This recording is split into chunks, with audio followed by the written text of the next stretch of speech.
नमस्कार. मी प्राध्यापक उद्धव घोडके, सहाय्यक प्राध्यापक अर्थशास्त्र विभाग, महात्मा फुले महाविद्यालय पिंपरी, पुणे. आज आपण SYBA स्पेशल अर्थशास्त्र या वर्गाच्या सूक्ष्म अर्थशास्त्र म्हणजे इकॉनॉमिक स्पेशल पेपर 1 मधील उपयोगिता विश्लेषणाचा जो दुसरा पार्ट आहे किंवा ज्याला क्रमवाचक उपयोगिता विश्लेषण म्हणतात, की त्यामध्ये समवर्ती वक्र विश्लेषण, तर त्याच्या संदर्भामध्ये आपण माहिती पाहणार आहोत. तत्पूर्वी की मार्शलचं जे उपयोगिता विश्लेषण होतं किंवा संख्यावाचक उपयोगिता विश्लेषण होतं, तर ते उपयोगिता विश्लेषण ज्या गृहीतावर आधारित होतं की उपयोगिता हे संख्येमध्ये मोजता येते किंवा उपयोगितेचं मापन करता येतं, तर त्याचं जे मापन आहे तर ते मापन वास्तव परिस्थितीला धरून नाही किंवा त्याचं वास्तवामध्ये त्याचं मेजरमेंट करण्यासारखं कुठलं साधन नाही. कारण उपयोगिता किंवा समाधान हे मानसिक संकल्पना आहे, त्याचं निरपेक्षपणे मापन करता येत नाही. त्यामुळे त्या सिद्धांताच्या ॲप्लिकेशनला किंवा त्याची व्यवहार्यता जी आहे तर त्याच्यामध्ये आपल्याला थोडंसं अडचणी असल्याचं दिसून येतं. म्हणून त्याच्यावरचा उपाय जो आहे तर तो J.R. हिक्स आणि R.J.D. ॲलन यांनी की समवर्ती वक्र विश्लेषण किंवा क्रमवाचक उपयोगिता विश्लेषणाच्या नावाने त्याने ते स्पष्टीकरण दिलेलं आहे. आता समवर्ती वक्र विश्लेषण हे एक तसं पाहिलं तर भूमितीय पद्धती आहे आणि हे जे मार्शलचं उपयोगिता विश्लेषण आहे किंवा नवसनातनवादी उपयोगिता विश्लेषण ज्याला मानलं जातं, तर त्याला पर्याय म्हणून याच्याकडे पाहिलं जातं. तर याची जी मांडणी आहे किंवा याची जी सुरुवात आहे, तर सुरुवातीला 1881 ला प्राध्यापक एजवर्थ यांनी त्यांच्या मॅथेमॅटिकल फिजिक्स या पुस्तकामध्ये या विश्लेषणाची मांडणी केली. परंतु त्याची जी शास्त्रशुद्ध मांडणी आहे तर ती 1939ला J.R. हिक्स आणि प्राध्यापक R.J.D. ॲलन यांनी त्यांच्या व्हॅल्यू अँड कॅपिटल या पुस्तकामध्ये याची शास्त्रशुद्धपणे मांडणी केली आणि त्याच्यावरचं पुन्हा संशोधन 1956ला पुन्हा हिक्स आणि ॲलन यांनी केलेले आपल्याला दिसून येते. तर मग या समवर्ती वक्र विश्लेषणाचा जो मुख्य भाग आहे किंवा जे मुख्य गृहीतक आहे, तर त्यांनी सांगितलं की मार्शल सांगतात त्या पद्धतीनं म्हणजे डॉक्टर मार्शलच्या म्हणण्यानुसार उपयोगिता संख्येमध्ये मोजता येत नाही, परंतु वस्तूपासून मिळणाऱ्या उपयोगितेनुसार किंवा समाधानानुसार त्याचा क्रम लावता येतो. क्रम लावता येतो म्हणून याला क्रमवाचक उपयोगिता विश्लेषण असं म्हटलेलं आपल्याला दिसून येतं. म्हणजे हे जे विश्लेषण आहे तर हे वास्तव परिस्थितीला अनुसरून असल्याचं आपल्याला दिसून येईल. म्हणून डॉक्टर मार्शलच्या उपयोगिता विश्लेषणापेक्षा प्राध्यापक हिक्स आणि ॲलन यांनी सांगितलेलं जे विश्लेषण आहे किंवा जे समवर्ती वक्र विश्लेषण आहे, तर ते अधिक वास्तववादी असल्याचं दिसून येतं. दुसरी गोष्ट की मार्शलच्या उपयोगिता विश्लेषणामध्ये फक्त एका वस्तूचाच उल्लेख केलेला होता किंवा एक वस्तू विचारात घेऊन ते विश्लेषण मांडलेलं होतं. परंतु व्यक्तीच्या गरजा अनेक असतात. व्यक्तीच्या गरजा अनेक ज्या भागवण्यासाठी व्यक्ती अनेक वस्तूची खरेदी करतो. म्हणजे एकापेक्षा जास्त वस्तूचा उपभोग घेतला जातो. त्याकडे मात्र दुर्लक्ष झालेलं होतं. तर ते ह्या समवर्ती वक्र विश्लेषणामध्ये आपल्याला ती अडचण दूर झाल्याची दिसून येतं. आणि मग या विश्लेषणामध्ये समवर्ती वक्र विश्लेषणामध्ये की हिक्स आणि ॲलन यांनी वस्तूच्या अशा जोड्या बनवल्या किंवा त्याचे संयुग बनवले की त्या प्रत्येक जोडीपासून मिळणारं जे समाधान आहे तर ते समाधान प्रत्येक वेळी सारखं असेल असं त्यांनी सांगितलं. म्हणजे मग व्यक्ती ज्यावेळेस उपभोग्य वस्तूच्या जोड्या बनवतो आणि म्हणजे त्या समान पसंती दर्शविणाऱ्या व समान समाधान मिळवून देणाऱ्या वस्तू संयोगाच्या जोड्या बनवतो की ज्या जोड्या सारखं समाधान मिळवून देतात आणि मग त्याच्या बाबतीमध्ये एकदा उपभोक्त्याने निवड केली की तो त्याच्या बाबतीमध्ये तटस्थ असतो. म्हणून याला तटस्थता वक्र असंही म्हणतात. आपण त्याची जर व्याख्या बघितली तर स्लाइडवर की तटस्थता कोष्टक जे आहे म्हणजे या तटस्थता त्या सूचीवरून किंवा त्या संयोग आहे वस्तूच्या ज्या जोड्या बनवलेल्या आहेत तर त्या टेबलवरून जे कोष्टक आहे त्याच्यावरून की त्या भिन्न गटांचे अस्तित्व दाखवते की ज्या गटामुळे उपभोक्त्याला सारखं समाधान प्राप्त होतं. आणि हे जे कोष्टक आहे किंवा हे टेबलमधील जी माहिती आहे त्या रेषेच्या साहाय्याने दाखवली जाते, तर त्या रेषेला तटस्थता वक्र असं म्हणतात किंवा समवर्ती वक्र असे म्हणतात. दुसरी व्याख्या जी आहे तर प्राध्यापक इस्थाम यांची तटस्थता वक्र हा वस्तूच्या विशिष्ट परिणामाच्या अशा जोड्या दाखविणाऱ्या बिंदूचा मार्ग आहे की ज्याच्या बाबतीमध्ये उपभोक्ता तटस्थ असतो, म्हणून त्याला तटस्थता वक्र असं म्हणतात. आता तेच आपल्याला इथं टेबलच्या ह्याच्यामध्ये आणि आकृतीच्या साहाय्याने स्पष्ट करता येतील. इथं वस्तू संयोग आहे की 1, 2, 3, 4, 5, 6. आता या वस्तू संयोगामध्ये दोन वस्तूचा समावेश आहे की एक्स वस्तू आणि दुसरी वाय वस्तू. आता आपण थोडंसं बारकाईने याचं जर निरीक्षण केलं तर आपल्या असं लक्षात येईल की एक्स वस्तू पहिल्या संयोगामध्ये एक्सची एक वस्तू आणि वायच्या 18 वस्तू आहेत. दुसऱ्या संयोगामध्ये एक्सच्या 2 वस्तू आहेत आणि वायच्या 13 वस्तू आहेत. तिसऱ्या संयोगामध्ये एक्सची 3 वस्तू आणि वायच्या 9 वस्तू आहेत. म्हणजे एक्सच्या वस्तू वाढत असताना वायच्या कमी कमी होत जातात. म्हणजे या दोन्हीमधलं जे परस्पर संबंध आहे तर तो आपल्या लक्षात येईल की एक्सच्या वस्तू वाढत असताना वायच्या वस्तू कमी होत जातात. म्हणजेच एक्सच्या वस्तूत वाढ झाल्यामुळे जे समाधानात वाढ होतं, तर ते वायच्या वस्तू कमी झाल्यामुळे समाधान पुन्हा कमी होतं. म्हणजे या पद्धतीनं प्रत्येक संयोगापासून, म्हणजे त्या संयोगातल्या 2 वस्तूपासून किंवा त्या 2 जोडीपासून मिळणारं समाधान हे सारखं असेल. मग एकदा हे जर ह्या जोड्या जर सारखं समाधान मिळवून देणार असतील, तर उपभोक्ता ज्या वस्तूची निवड करेल, मग तो कोणताही संयोग निवडू शकतो. पहिला संयोग निवडू शकेल, ते 6वाही निवडू शकतो, तिसराही निवडू शकतो. जर उपभोक्त्याला वाटलं की त्या उपभोगामध्ये किंवा उपभोग्य वस्तूच्या संयोगामध्ये वायच्या जास्त वस्तू पाहिजेत, तर तो पहिला संयोग निवडेल. एखाद्याला जर वाटलं की त्याच्या संयोगामध्ये, म्हणजे उपभोग्य वस्तूच्या संयोगामध्ये एक्सच्या वस्तू जास्त पाहिजेत, तर तो 6वा संयोग निवडेल. परंतु कोणताही वस्तू संयोग निवडला तरी त्याला मिळणारं समाधान मात्र सारखंच असेल. आणि हे जे आहे, तर हे ज्या आकृतीच्या सहाय्याने किंवा वक्राच्या सहाय्याने दर्शवलं जातं, तर आपल्याला त्याला समवर्ती वक्र किंवा तटस्थता वक्र असं म्हणता येते. इथं हा निगेटिव्ह स्लोपिंगचा आपल्याला समवर्ती वक्र दिसेल. इथं एक्स अक्षावर एक्स वस्तू, वाय अक्षावर वाय वस्तू आहेत आणि L, M, N, P, Q, R जे आहेत, तर ते वस्तू संयोग आहेत. की म्हणजे या एका वक्रावरील जे अनेक वस्तू संयोग आहेत, तर ते प्रत्येक संयोग उपभोक्त्याला सारखं समाधान मिळवून देतो. म्हणून याला समवर्ती वक्र विश्लेषण असं म्हणतात. आणि ह्या दोन्ही वस्तूमधलं जे परस्पर संबंध आहे, तर तो इन्व्हर्स रिलेशन आहे किंवा व्यस्त संबंध आहे. म्हणजेच एक्स वस्तूत वाढ होत असताना वाय वस्तू कमी होतात किंवा वाय वस्तू कमी होत असताना एक्स वस्तू वाढत जातात.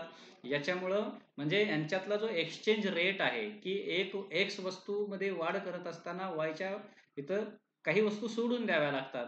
पुन्हा आणखी एक एक्स वस्तू वाढवली की पुन्हा वायच्या सोडून द्याव्या लागतात. म्हणजे त्या दोन्हीतला जो विनिमय दर आहे किंवा त्यांचा जो एक्सचेंज रेट आहे, की ज्याला सीमांत पर्यायता दर म्हणतात, तर तो दर कसा आहे, घटता आहे. आणि त्या सीमांत पर्यायता दर घटता असल्यामुळं समवर्ती वक्राचा जो उतार आहे, तर तो ऋणात्मक आकाराचा आहे किंवा आपल्याला डावीकडून उजवीकडे खाली उतरत जाणारा दिसून येतो. आता इथं हा दर्शवलेला की सीमांत पर्यायता दर. आता आपल्याला इथं हे एक चित्र क्लिअर होईल की एक्स वस्तू 1 असताना वाय 18 आहेत. म्हणजे पहिल्या संयोगामध्ये 1 एक्स आणि 18 वाय आहेत. दुसऱ्या संयोगामध्ये एक्स वस्तू 1 नी वाढली, वाय 5 न कमी झाली. म्हणजे इथला ह्यांचा एक्सचेंज रेट काय, की एका एक्स साठी उपभोक्त्यानं वायच्या 5 सोडून दिल्या. म्हणजे इथं 5 त्याचा मार्जिनल रेट ऑफ सबस्टिट्यूशन आहे किंवा सीमांत पर्यायता दर आहे. आणि इथं तिसऱ्या संयोगामध्ये एका एक्स साठी पुन्हा 4 सोडून दिलेला आहे.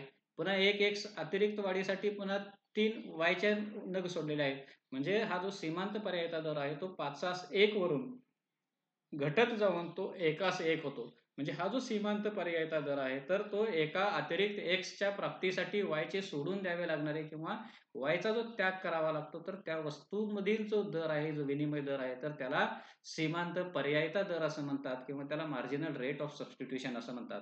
आणि तो रेट किंवा जो MRS रेट आहे, तर तो घटता आहे. त्याच्यामुळं सीमांत पर्यायता तर घटता असल्यानं समवर्ती वक्राचा उतार हा ऋणात्मक आकाराचा असलेला दिसून येतो. जर इन केस हा सीमांत पर्यायता जर सारखाच असता, तर समवर्ती वक्राचा उतार कसा असता, तो सरळ रेषेचा असता. जर सीमांत पर्यायता जर वाढता असता, तर समवर्ती वक्राचा आकार कसा असता, हा जो आरंभ बिंदूला बहिर्गोल आहे, तर त्याच्या ऐवजी तो आरंभ बिंदूला अंतर्गोल असलेला आपल्याला दिसून येत होता. म्हणजे समवर्ती वक्राचा उतार हा त्याच्या सीमांत पर्यायता दरावर अवलंबून आहे, की सीमांत पर्यायता दर कसा आहे, त्याच्यानुसार समवर्ती वक्राचा उतार आपल्याला निश्चित करता येतो. तर ह्या बॅकग्राऊंड नंतर किंवा समवर्ती वक्राची प्रस्तावना किंवा त्याची व्याख्या, सीमांत पर्यायता दर पाहिल्यानंतर आपल्याला त्याची काही वैशिष्ट्ये जी आहेत, तर ते ठळक वैशिष्ट्ये आपल्याला इथं पाहता येतील. पहिलं वैशिष्ट्य जे आहे, तर की समवर्ती वक्र ऋणात्मक उताराचा असतो. आता आपण पाहिलं की मागणी वक्राप्रमाणे सीमांत पर्यायता म्हणजे समवर्ती वक्राचा उतार सुद्धा डावीकडून उजवीकडे उतरत जाणारा म्हणजे ऋणात्मक उताराचा असतो. त्याची 2 कारणं सांगितली जातात. एक तर उपभोक्त्याजवळील एका वस्तूचे परिमाण जसजसं वाढत जातं, तसतसं दुसऱ्या वस्तूचे परिमाण कमी होत जाते. म्हणजे एक्स वस्तू वाढवली की वायचे कमी करावे लागतील, वायची वस्तू वाढवली की एक्सचे कमी करावे लागतील.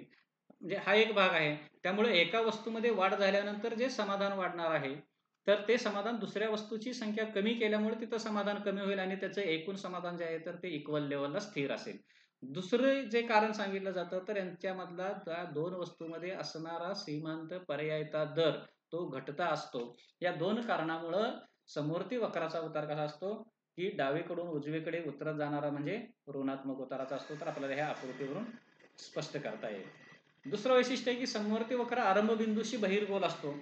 याआधी सांगितल्याप्रमाणे की सीमांत इथं आपल्याला आकृतीमध्ये दिसेल की चेंज इन वाय आणि इकडे चेंज इन एक्स, म्हणजे वायची उपभोग्य वस्तू वायची संख्या इकडे एक्सची संख्या, मग जसजसं एक्सची संख्या वाढत जाईल तसतसं वायचं प्रमाण कमी कमी होत असलेलं दिसून येतं. म्हणजे दोन वस्तूमध्ये असणारा विनिमय दर किंवा दोन वस्तूमध्ये असणारा एक्सचेंज दर म्हणजे त्यांचा सीमांत पर्यायिता दर घटता असतो, म्हणून समवर्ती वक्रास ऋणात्मक उतार प्राप्त होतो. आणि जर हा सीमांत पर्यायिता दर स्थिर असता तर समवर्ती वक्र सरळ रेषेचा असलेला आपल्याला दिसून आला असता. म्हणून सीमांत पर्यायिता दर घटता असल्या कारणानच ही समवर्ती वक्र आरंभ बिंदूशी बहिर्गोल असतो हे आपल्याला सांगता येईल. त्यानंतर तिसरं वैशिष्ट्य जे आहे की उजवीकडील प्रत्येक समवर्ती वक्र समाधानाची अधिक पातळी दर्शवितो. आपण सुरुवातीला पाहिल्याप्रमाणे हे एका समवर्ती वक्रावर उपभोग्य वस्तूच्या संयोगाच्या जोड्या दर्शविणारे अनेक बिंदू असतात किंवा अनेक संयोग असतात. तर एका समवर्ती वक्रावरील अनेक जे संयोग आहेत किंवा जे बिंदू आहेत तर ते सारखं समाधान दर्शवितात. म्हणजे समवर्ती वक्र एक असेल त्याच्यावर असे हजारो जरी त्याचे कॉम्बिनेशन असले किंवा त्याचे जर पॉईंट असले तरी ते मात्र समान समाधान दर्शवितात. परंतु जर समवर्ती वक्र राईट साईडला शिफ्ट झाला किंवा लेफ्ट साईडला जर शिफ्ट झाला तर मात्र त्याच्या समाधानामध्ये बदल होतो. म्हणजे इथं सांगितलं की उजवीकडील प्रत्येक समवर्ती वक्र समाधानाची अधिक पातळी दर्शवितो. म्हणजे समवर्ती वक्र उजवीकडे जसजसं शिफ्ट होत जाईल तसतसं त्याचं समाधान वाढत जातं. कारण का तर एक्स आणि वाय वस्तूची दोन्हीची संख्या वाढलेली असते त्या प्रपोर्शनमध्ये. म्हणून IC1 या समवर्ती वक्रावर उपभोक्त्याला जेवढं समाधान मिळतं त्याच्यापेक्षा जास्त समाधान IC2 या वक्रावर मिळेल, त्याच्यानंतर IC3 या वक्रावर मिळेल. म्हणजे समाधानाची पातळी समवर्ती वक्र शिफ्ट झाल्यानंतर तो वाढत जातो. म्हणून उजवीकडील प्रत्येक समवर्ती वक्र अधिक समाधान दर्शवित असल्याचं आपल्याला या आकृतीवरून सांगता येईल. त्यानंतरचा आहे की समवर्ती वक्र कोणत्याही अक्षास स्पर्श करत नाही. आता इथं y अक्षाला P बिंदूच्या ठिकाणी स्पर्श केलेला दाखवला आहे आणि x अक्षाला इथं S बिंदूच्या ठिकाणी तो समवर्ती वक्र स्पर्श केलेला आहे. जर आपण पाहिलं की समवर्ती वक्र वैशिष्ट्य काय की कोणत्याही अक्षास स्पर्श करत नाही, परंतु इथं आकृती मात्र स्पर्श केलेली दाखवलेली आहे. आता स्पर्श केल्यावर काय प्रॉब्लेम होतो तर ते आपल्या लक्षात येईल की जर हा इथं स्पर्श न करता फक्त एका ठिकाणी स्पर्श केला असता तर जर एक्स अक्षाला इथं स्पर्श केला तर एक्स ची संख्या OS झाली आणि OY ची जी संख्या आहे तर ती 0 होईल. जर y अक्षाला स्पर्श केला तर OP इतकी संख्या असेल आणि x मात्र 0 असेल. परंतु समवर्ती वक्र विश्लेषणामध्ये मूलभूत काय की दोन वस्तूचे संयोग असतील, दोन्ही वस्तूचं प्रमाण असेल, दोन्ही वस्तूपैकी एकही 0 नसेल, म्हणजे दोन्ही वस्तूचं कॉम्बिनेशन असलेल्या वस्तू उपभोगासाठी दिल्या जातात, तशा जोड्या तशा बनवल्या जातात. त्यामुळे कोणतीही एक वस्तू घेतली जात नाही. म्हणून कोणत्याही अक्षामध्ये जर त्यांनी स्पर्श केला तर याचा अर्थ काय होतो की एकाच वस्तूचा उपभोग घेतला जातो आणि दुसऱ्या वस्तूचं उपभोगाचं प्रमाण 0 होईल असा अर्थ होतो. म्हणून समवर्ती वक्र कोणत्याही अक्षाला स्पर्श करत नाही. त्यानंतरचं आहे की समवर्ती वक्र परस्पराला छेदत नाहीत. आता इथं आपल्याला सांगितले की दोन समवर्ती वक्र परस्पराला छेदत नाहीत. त्याचं जर त्यांनी छेदलं तर काय अडचणी निर्माण होऊ शकतात किंवा काही निष्कर्ष निघतात तर हे आपल्याला आकृतीद्वारे स्पष्ट करता येईल.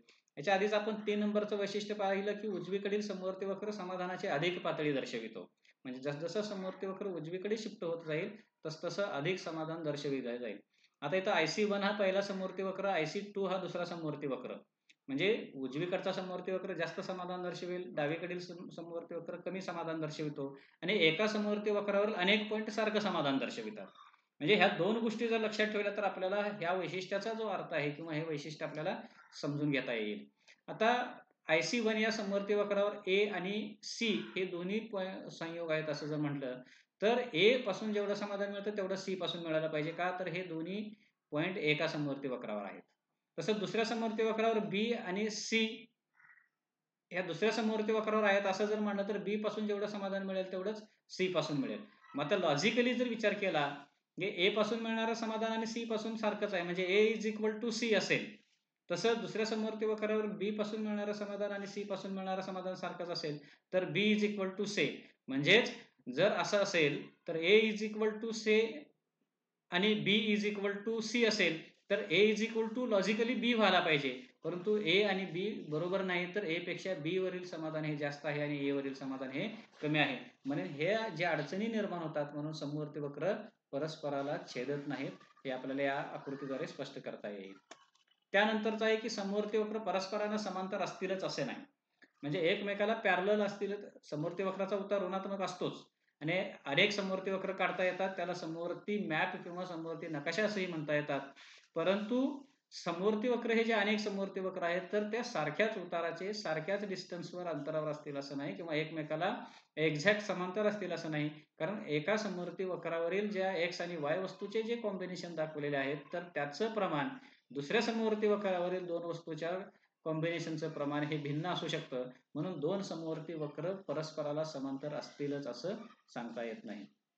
तर अशा पद्धतीने आपल्याला समवर्ती वक्र विश्लेषण म्हणजे क्रमवाचक उपयोगिता विश्लेषण जे हिग्स आणि ॲलनने सांगितलं तर त्यातील सीमांत पर्यायता दर, त्याची वैशिष्ट्य अशा पद्धतीने आपल्याला स्पष्ट करता येतील. Thank you very much.